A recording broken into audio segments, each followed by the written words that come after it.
It's the Real News Network. I'm Sharmini Pires coming to you from Baltimore. The Trump administration has been in defense mode since the president announced he would be pulling out of the Paris Climate Agreement last Thursday. Trump also faced criticism from leaders of China, France, Germany, and Canada, as well as a number of business and industry heads at Disney, at GE, Exxon, Citibank, Facebook, Twitter, Amazon, Microsoft, Tulsa, Uber, Intel, and Google, to name a few. Here's the head of the Environmental Protection Agency, Scott Pruitt, on Friday defending Trump administration's decision. The world applauded when we joined Paris. And you know why? I think they applauded because they knew it was going to put this country at an economic disadvantage. With us to discuss the fallout from the U.S. withdrawal here at home, we are joined by two guests, Mustafa Santiago Ali and Scott Edwards. Mustafa Santiago Ali is the Senior Vice President of Climate, Environmental Justice and Community Revitalization. Let me try that again. Hold on for a second. Mustafa Santiago Ali is the Senior Vice President of Climate, Environmental Justice and Community Revitalization for the Hip Hop Caucus. You'll find him at hiphopcaucus.org. And Scott Edwards, he is the co-director of Climate and Energy Policy team at Food and Water Watch, and you will find him at foodandwaterwatch.org. Thank you both for joining us. Thank you. So let me go to you, Mustafa, first. The White House now, as you could see from Pruitt's clip, officially portraying the agreement as a conspiracy to weaken American industry. Yet a large portion of the American industry lined up to criticize the withdrawal from the agreement. What do you make of that? Well, it's good to see that business and industry is beginning to sort of get in step with what the rest of America is actually asking for. I find that the new administration is actually out of step and really not sort of connected with what real people are asking for. And business and industry is asking for consistency so that they can make long-term decisions. And hopefully those decisions are actually beneficial to people's health and beneficial to building communities up and not tearing them down. I think the other thing that they're noticing also is that there is a new demographic that is growing inside of our country. And business and industry, if they want to continue to flourish in the future, need to make sure that they are meeting the needs of a new sort of demographic that is asking for our country to be more sustainable and to be more healthy and to be connected with a process that is going to move us in a positive direction and one that's not going to take us backwards. And Scott, your reaction? Yeah, no, I agree with that. I think also, though, for businesses, they understand that in order to survive in this world, we're going to need to transition to renewable energy. And it's going to be done in a way in which it's going to be economically beneficial for communities, for everybody, including these businesses. They understand that our future is not in fossil fuels and that fossil fuels are a way of the past. And so you see countries like China even embracing renewable energy under an economic model. I mean, that's the irony of Trump standing up at the White House and talking about the economic devastation that fossil fuels or that adhering to the climate accord and phasing out fossil fuels will have. When quite frankly, the truth is that fossil fuels has had an economic devastating effect on communities, on the U.S. economy, on public health, on a whole host of fronts. So he's ignoring what, as Mustafa said, what the rest of us know to be true, and that is the economic future, the public health future, the energy future of this country is in clean, renewable energy, not in fossil fuels. And Scott, Rex Tillerson, who used to head up ExxonMobil prior to becoming Secretary of State. But when he was there and now, Exxon is one of the organizations that are supporting the accord. What's the motivation behind them? Yeah, we've seen messages, and it's not just ExxonMobil. A lot of the fossil fuel companies came out recently in favor of a mechanism to climate change under a sort of a pricing model of creating a carbon tax.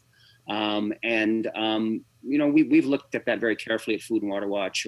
We recently did a very in-depth report of British Columbia's carbon tax model and found that it was not successful in reducing carbon emissions at all. But what companies like ExxonMobil and others find attractive about a carbon tax is it really enables them to continue with business as usual. The tax gets passed on to consumers. This becomes a consumer tax. As a matter of fact, there was a recent proposal in the House by a Democrat from Maryland to bring in a carbon tax as a way to purportedly address climate change, and in exchange cut the corporate income tax. So there's all kinds of things going on which would explain why companies like ExxonMobil and Rex Tillerson would support approaches like carbon tax. He would not support regulation of carbon, though, under any accord. Right. And Mustafa, speaking of regulations, the Trump administration has been quite active in terms of rollbacks to environmental regulations. The administration and Congress pushing through a lot of deregulation. What do you make of the fact that all this deregulation is happening and they're pulling out of the accord? And does it really matter that we pull out of the accord if all those deregulations are happening and people are able to, or corporations are able to run havoc with our environment? I think it definitely matters. I think what you're also seeing from the new administration, they're sending a very, very clear signal. Maya Angelou once said that when someone shows you who they are, believe them. And what they are showing us is that they don't care about the lives inside of communities, and especially the most vulnerable communities that I've worked for over the past couple of decades. Pulling out of the Paris Agreement will have impacts inside of our most vulnerable communities, the communities that are going to get a double whammy. These are communities where many of our coal-fired power plants exist and other sort of plants and industries that are contributing to greenhouse gas emissions. When you begin to go through this deregulation process, those communities will be the ones who are going to be receiving more of the impacts from the initial onset. And then as the planet warms up, then they'll get that second whammy also. So the actions that they're taking definitely have some significant impacts inside of those communities. But also, by deregulating, by pulling out of the Paris Agreement, they are also trying to limit the opportunities that exist in creating economic vehicles, in creating clean energy jobs. And we know that inside of our most vulnerable communities, there are elevated levels of unemployment. And if they were focused, they could make sure that these new jobs and a cleaner economy could be a part of the change and the revitalization that needs to happen inside of our most vulnerable communities. The great thing is that recently over 200 mayors and others have come together to say that if the federal government won't lead, they will. So they have the opportunity to continue to move forward on some of the things that were inside of the agreement and to make some good choices on the local and state level. All right, Mustafa, it seems that deregulation or regulation, the smoke will still rise. I'm wondering what other regulations that Trump administration has been engaged in recently that will contribute to worsening the situation on the ground in the community you speak of. Oh my goodness. we probably need a few hours to talk about that, but just real quickly, I used to run the Interagency Working Group for Environmental Justice, so that was 17 federal agencies who had the responsibility of taking a holistic look at the things that are happening inside of our communities and begin to strategize on how to leverage those resources. So if you look at some of the choices that are being made inside of HUD and deregulating and removing resources that are necessary for people to be able to move into home ownership, to make sure that when we talk about lead issues, that those are addressed, along with the Environmental Protection Agency and the rolling back of some of the lead regulations and opportunities that will impact communities like Flint and East Chicago and a number of others across the country who are dealing with those types of situations. Again, it shows that you don't care about those communities. When you start to take away low-income energy assistance programs, then that also places that additional burden on communities who are trying to get traction and who are trying to make change. When you start to take away programs, worker training programs, and in the Department of Labor, when you start to take away the resources that are necessary to retrain folks and to also give them an opportunity around entrepreneurialism. And when you don't make sure you have the right folks in the Small Business Administration who can, again, help folks to be able to start the right types of businesses that are beneficial to their community, all of these and many other actions that are happening. I have not to date seen one action that was beneficial to communities as a whole or to our most vulnerable communities. And that's why I say I don't think that, one, they're connected to what's happening on the ground across the country. Two, and I have seen no indication that they care about the lives of folks who are currently in these communities or the next generation. If they did, there would be different choices that were being made. There would be different voices who are part of the analytical sort of analysis of what needs to happen inside of communities, and I have not seen that to date. Scott, let me ask you, against good advice of many people around Trump and the Republican Party, and against criticism that he was going to receive, he knew already from China and India and the European Union and places like France and Germany and so on. Trump still decided to pull out of this agreement. He was obviously playing to his base, which is very small number of people who believe that climate change isn't human caused or fossil fuel caused. Even Trump supporters agree that the climate change is a problem. And yet he catered to that minority. Why did he do that? And what are the other regulations that is playing to that base? Right, that's right. It is a very, very, very small community. You know, Trump is on on many issues not a deep thinker on climate change and renewable energy and the need to shift. And so he seems to have bought into this whole economic tension argument. And as we all know, he ran on jobs and economy and America first and all this sort of red meat for his base. And he doesn't understand the intricacies of climate change, of the economy, of what it means to make this shift and what the impacts of this shift to renewables will have. And, you know, I sat and thought about the announcement last week and thought about it a long time. And, you know, his attack on the climate, on climate and the United States approach to climate began really the day he took office.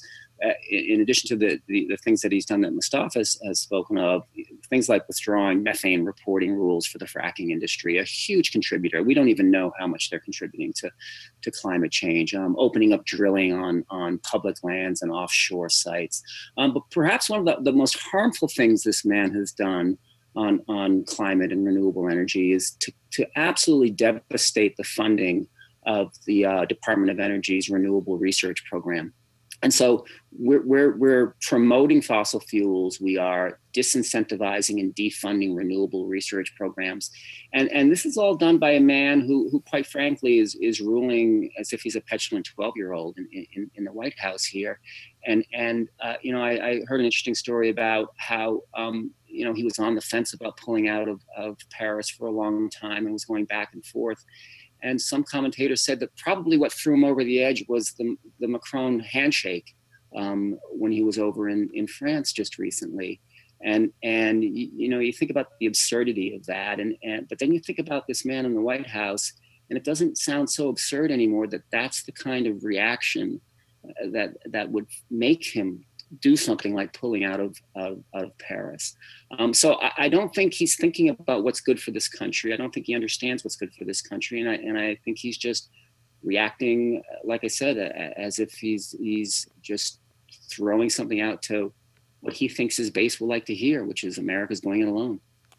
Mustafa, let me give you the last word. Your reaction to the splits this has created within the Republican Party and in the White House. Some media was reporting that, you know, Rex Tillerson, of course, was against pulling out, and he is the Secretary of State after all. Ivanka Trump was against pulling out of the agreement. What do you make of these splits, not only in the White House, but within the party? Well, I think that the president should actually pay attention to those who actually are trying their best to map out a new future, a better way, if you will. Currently, the president is putting our country at a great disadvantage by pulling out of the agreement and some of the actions that he's done.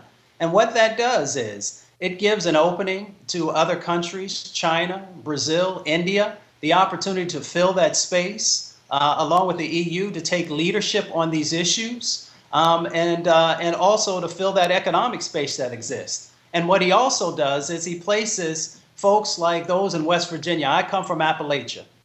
What he's done is he also has placed them in a disadvantage by not actually putting in place worker training programs and new clean energy opportunities in those markets where we know are eventually going to fade away. So he's placing those good folks with strong culture and who work hard every day at a disadvantage, not only today, but also tomorrow. All right, Mustafa, I thank you so much for joining us today. Thank you. And Scott, I look forward to having you and Mustafa back. I think this issue is really not going away. And here at The Real News, we have a focus on the environment. And we will be calling on you again. Thank you so much for today. Thank you. Thank you. And thank you for joining us here on The Real News Network.